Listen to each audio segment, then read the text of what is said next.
জীবনে যদি খুব খারাপ সময় আসে, তাহলে নিজের দুঃখ কষ্টগুলোকে এমন ভাবে নিজের মাঝে আড়াল করে রেখো যেন তোমার পাশে গা ঘেঁষে বসে থাকা মানুষটাও বুঝতে না পারে ভিতর থেকে তুমি কতটা ভেঙে গিয়েছো। কখনো যেন সে বুঝতেই না পারে তোমার ভীষণ মন খারাপ, তাহলে সে তোমার মন আরো খারাপ করে দিবে। সে যেন বুঝতে না পারে কোন এক অনাকাঙ্ক্ষিত ঝড়ে ঝরে গিয়েছে তোমার জীবন বৃক্ষের সবুজ একটি পাতা। সে যেন বুঝতেই না পারে তুমি ভিতরে ভিতরে ভেঙে গিয়েছো, এটা যেন সে বুঝতেই না পারে। অতঃপর নিজেকে বোঝাও, শক্ত হও।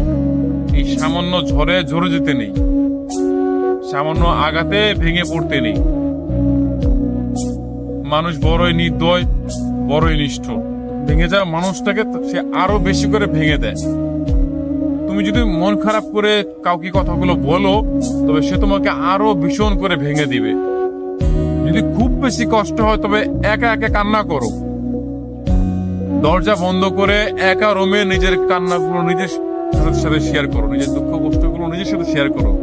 তবুও কোনো মানুষের কাছে না যাও, কোনো মানুষকে তবুও না বলো যে তোমার ভিতরে ভিতরে কেমন কষ্ট হচ্ছে, কি সেই অনুভূতি, সেগুলো তুমি মানুষের সাথে শেয়ার না করো। কারণ মানুষ বড়ই নির্দয়, বড়ই নিষ্ঠুর। তারা ভেঙে যাওয়া মানুষগুলোকে না পাচ্ছি